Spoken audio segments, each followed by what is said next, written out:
घातक है और उसका धुआं भी। ये सच है क्या?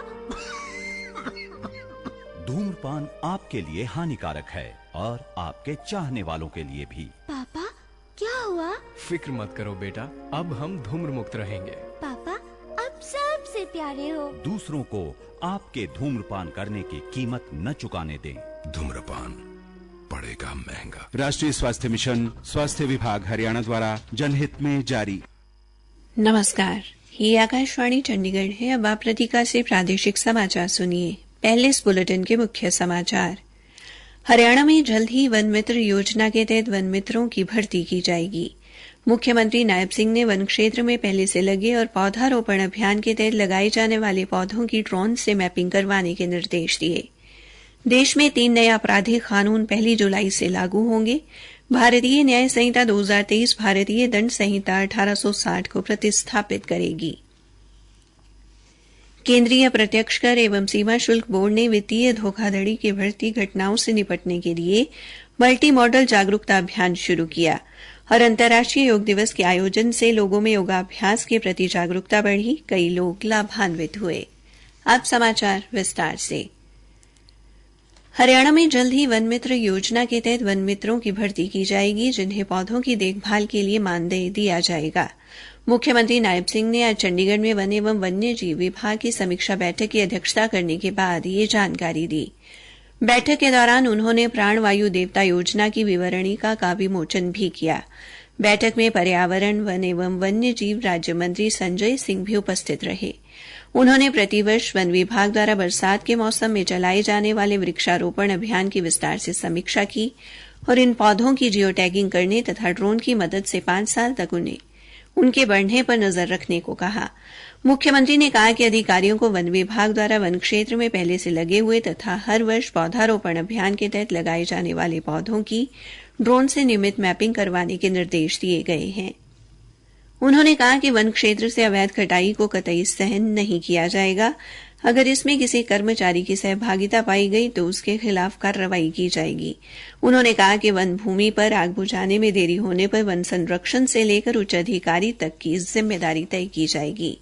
उन्होंने बताया कि अधिकारियों को कलेसर, सुल्तानपुर जैसे नेशनल पार्क और अन्य गहरे जंगलों में नहरों या ट्यूबवेल से पानी पहुंचाने की व्यवस्था करने के निर्देश दिए गए हैं, ताकि ज्यादा गर्मी में वन्य जीवों के लिए ये पानी पीने के काम आ सके और इससे आगजनी की घटना होने पर आग बुझाने में सहयोग मिल सके।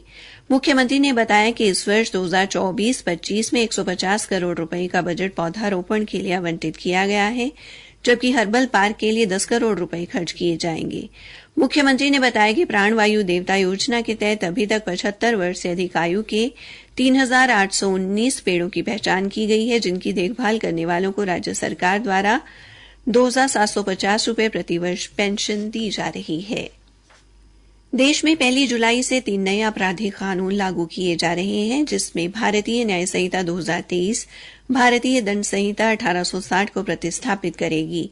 फरीदाबाद से अधिवक्ता अजय तेजपाल ने आकाशवाणी समाचार को बताया कि भारतीय न्याय संहिता किस तरह समाज के लिए उपयोगी होगी। भारत न्याय संहिता 2023 के माध्यम से इंडियन पीनल कोड में कुछ विशेष बदलाव भारतीय समाज के उस वर्ग के लिए हैं जिसमें बच्चे आते हैं। भारतीय न्याय संहिता में सेक्शन 95 अथवा धारा 95 प्रावधान किया गया है। यह एक नई धारा है, न्यूनतम है और पुराने इंडियन पीनल कोड में इसका प्रावधान नहीं था। इस धारा के अंतर्गत किसी बच्चे को यदि कोई व्यक्ति हायर या एम्प्लॉय करता है किसी अपराध को अंजाम देने के लिए, तो उसके लिए न्यूनतम 3 वर्ष व अधिकतम 10 वर्ष की सजा का प्रावधान है। इसी प्रकार धारा 96 में गर्ल चाइल्ड को बदलकर चाइल्ड कर दिया गया है। यह धारा प्रोक्यूरेशन ऑफ चाइल्ड से संबंधित है। इस धारा के अंतर्गत यदि किसी चाइल्ड को किसी स्थान से जाने के लिए कोई लालच या इंड्यूसमेंट या कोई ऐसा कार्य करवाया जाता है जिससे बच्चे को गैर कानूनी रूप से किसी और व्यक्ति से संबंध बनाने के लिए बाध्य होना पड़े, तो 7 साल तक की सजा का प्रावधान है। इंडियन पिनल कोड में यह सेक्शन 366A अथवा धारा 366A में केवल गर्ल चाइल्ड के लिए थी। हम कह सकते हैं कि भारत सरकार द्वारा किए गए संशोधन सराहनीय हैं। उन्होंने बताया कि नए आपराधिक कानून देश के कानूनी ढांचे को आधुनिक बनाने में मददगार होंगे। केंद्रीय अप्रत्यक्ष कर एवं सीमा शुल्क बोर्ड ने देश में बढ़ती वित्तीय धोखाधड़ी की घटनाओं से निपटने के लिए मल्टी मॉडल जागरूकता अभियान शुरू किया है। अभियान के तहत आम जनता को समाचार पत्रों, मोबाइल संदेश, ईमेल और सोशल मीडिया सहित अन्य माध्यमों से वित्तीय धोखाधड़ी के जाल से बचाने के लिए जागरूक किया जा रहा है। बोर्ड ने कहा कि ऐसी कई घटनाएं सामने आई हैं जहां धोखेबाज लोग खुद को भारतीय सीमा शुल्क अधिकारी बताकर देश भर में जनता से पैसे ठगते हैं। ये धोखाधड़ी मुख्य रूप से फोन कॉल या एसएमएस जैसे डिजिटल माध्यमों का उपयोग करके की जाती है और लोगों को डराया जाता है कि यदि उन्होंने पैसे नहीं दिए तो उन्हें सजा हो सकती है या उन पर जुर्माना लग सकता है। सीबीआईसी ने जनता से धोखेबाजों की कार्यप्रणाली को समझने, अपनी जानकारी लोगों से साझा न करने, कॉल करने वाले के आचरण को सत्यापित करने और सतर्क रहकर ऐसे कृत्यों की शिकायत करने का आग्रह किया है। प्रादेशिक समाचार आकाशवाणी चंडीगढ़ से प्रसारित किए जा रहे हैं। हरियाणा में अंतर्राष्ट्रीय योग दिवस के उपलक्ष्य में लोगों को योगासन के फायदों के बारे लगातार जागरूक किया जा रहा है। गत वर्षों से अब तक किए गए प्रयासों के परिणाम स्वरूप कई लोग योगाभ्यास से लाभान्वित हुए हैं। हिसार में निरंतर योगाभ्यास कर रही एक महिला ने आकाशवाणी समाचार को बताया, मेरा नाम कुसुम है। मैं आजाद नगर हिसार में रहती हूँ और मेरा सभी से यही कहना है कि योग हमें सबको करना चाहिए, घर में बच्चे बूढ़े सबको।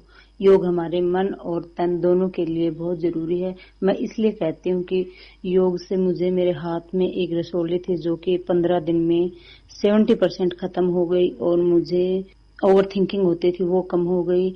नींद में थोड़ी सी प्रॉब्लम थी, वो नींद आने से शुरू हो गई। जैसे हमारे लिए पानी हवा जरूरी है वैसे हमारे लिए योग बहुत जरूरी है। योग तन ही नहीं बल्कि मन को भी निरोग रखने में सहायक है। अखिल भारतीय कांग्रेस समिति की महासचिव एवं सिरसा लोकसभा सीट से कांग्रेस सांसद कुमारी शैलजा ने सरकार से निकाय चुनाव तुरंत करवाने की मांग की है। उन्होंने आरोप लगाया कि पिछले 3 वर्षों से निकाय चुनाव टाले जा रहे हैं और सरकार कोई न कोई बहाना बनाकर इस चुनाव को विधानसभा चुनाव से पहले करवाने में कतरा रही है। मीडिया को जारी बयान में कुमारी शैलजा ने कहा कि हरियाणा में कई निकाय ऐसे हैं जिनका कार्यकाल खत्म हुए कई साल गुजर चुके हैं। इतना ही नहीं, हरियाणा के चुनाव आयुक्त की ओर से इस बारे में इस साल 31 मई को प्रदेश सरकार को पत्र लिखा गया है, लेकिन सरकार की ओर से अभी तक इस बारे में कोई फैसला नहीं लिया गया। उन्होंने कहा कि हरियाणा में कुल 35 स्थानीय निकायों के चुनाव होने हैं। इनमें 8 नगर निगम, 4 नगर परिषद और 23 नगर पालिका शामिल हैं। उन्होंने कहा कि इनमें केवल मानेसर नगर निगम के चुनाव जून 2026 में होने हैं। आज गंगा दशहरा के अवसर पर हजारों की संख्या में श्रद्धालुओं ने इंद्री हल्के के साथ बहती यमुना नदी में स्नान करके मन्नत मांगी। श्रद्धालुओं ने स्नान और पूजा अर्चना करने के बाद प्रसाद का वितरण और अन्य चीजों का दान किया। आज के दिन ज्येष्ठ शुक्ल पक्ष की दशमी को हस्त नक्षत्र में मां गंगा का धरती पर अवतरण हुआ था। मान्यता है कि ऋषि भागीरथ गंगा जी को धरती पर लाए थे। कैथल के उपायुक्त प्रशांत पवार ने बताया कि विशिष्ट पहचान पत्र प्राधिकरण ने आमजन की सुविधा के मद्देनजर आधार कार्ड निःशुल्क अपडेट करने की तारीख बढ़ाकर 14 सितंबर कर दी है। पहले आधार कार्ड अपडेट करने की निःशुल्क सुविधा 14 जून तक थी। यमुना नदी से सटे पानीपत जिले के गांव भैंसवाल के पास आज दोपहर आदमखोर तेंदुए को रोहतक से आई वन विभाग के बचाव दल ने पकड़ लिया। हमारे संवाददाता ने बताया कि सुबह स्थानीय लोगों ने इसे खेतों में देखा। इसके बाद आदमखोर तेंदुआ सीवरेज में छिप गया। लोगों ने इसकी सूचना वन विभाग को दी। बचाव दल ने लगभग पौने घंटे की मशक्कत के बाद तेंदुओं को पकड़ा। वन विभाग के अधिकारी ने बताया कि 5 दिन पहले 9 जून को गांव नवादा के पास उत्तर प्रदेश के यमुना किनारे खेतों में एक बच्ची को तेंदुए ने मार डाला था, जिससे दोनों राज्यों में दहशत का माहौल था। इसी के साथ ये समाचार बुलेटिन समाप्त हुआ।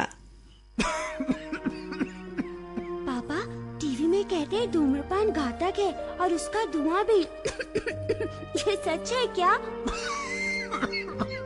धूम्रपान आपके लिए हानिकारक है और आपके चाहने वालों के लिए भी। पापा, क्या हुआ? फिक्र मत करो बेटा, अब हम धूम्र मुक्त रहेंगे। पापा, अब सबसे प्यारे हो। दूसरों को आपके धूम्रपान करने की कीमत न चुकाने दें। धूम्रपान पड़ेगा महंगा। राष्ट्रीय स्वास्थ्य मिशन, स्वास्थ्य विभाग हरियाणा द्वारा जनहित में जारी।